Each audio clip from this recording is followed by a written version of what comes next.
Episode 1 was about where I fell in love with soccer. This chapter is all about where that love became a commitment. Looking back, these were the years that built the foundation, not only for the player I wanted to become, but for the person I was becoming.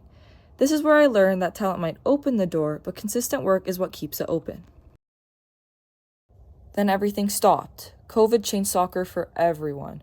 Fields closed, games disappeared, tournaments were canceled. Like every athlete, I had a choice: wait or keep improving.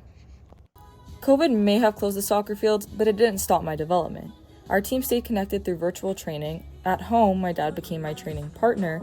Our backyard became a training field, our basement a gym.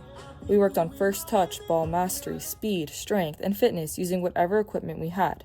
One thing I'll never forget was being allowed to continue training by myself in the Juventus gym. Walking into an empty clubhouse was difficult. There were no teammates, no laughter, no games to prepare for.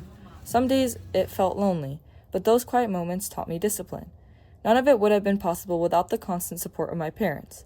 Looking back, those moments became one of the most important training of my journey. When tournaments finally returned, we felt ready. Despite everything COVID had taken away, our team was doing really well in Ontario and winning local tournaments.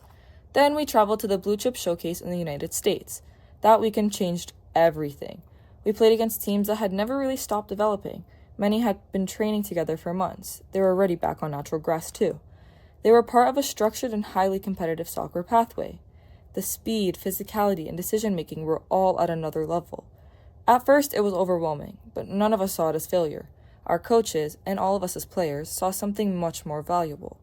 We saw the level we needed to reach. Blue Chip gave us a target. We came home determined to improve. We trained harder. We expected more from ourselves. Over the next couple of years, we started winning tournaments in the United States against many of those same kind of teams.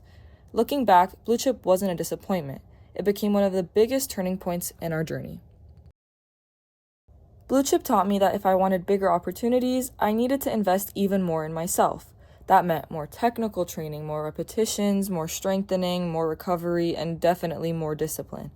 A special thank you to Raheem, everyone at Final Third, and everyone at Speed Training for helping me to continue to develop my game.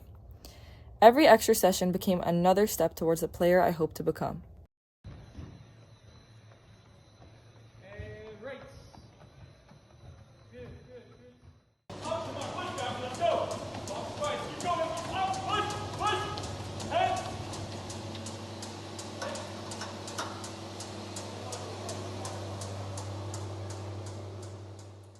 Not long after, I was selected to the EDP Best XI. I was one of the youngest players recognized. The award wasn't the goal, but it reminded me that the extra work was making a difference. For the first time, I truly believed my dream of playing at the next level might be possible. One of the highlights of those years was traveling to Italy for the Juventus Academy World Cup. Walking into Juventus's training facilities was unforgettable. Players from around the world, different cultures, one shared passion. Unfortunately, we did finish second. At the time, I was disappointed, but today I realized that tournament gave me something much bigger than a medal. It showed me football as a global game and made my dream feel even more real. Looking back, I thought I was simply becoming a better soccer player. I didn't realize I was preparing for opportunities I hadn't even imagined yet. The foundation had been built. Now it was time to become a better athlete. As much as it was hard sometimes, I was even training during vacations. I remember one family trip to Punta Cana. There were about 15 of us there, so there was always something going on and someone to hang out with. But I still took 3 days to train that week. I worked on my technical skills on the beach, did strength work in the gym, and got my cardio in. And of course, my dad was there with me. Nobody was forcing me to do it. I knew what I wanted, and I knew that getting there meant putting in the work, even when it would have been a lot easier to just stay by the pool. But don't get me wrong, I still enjoyed the vacation.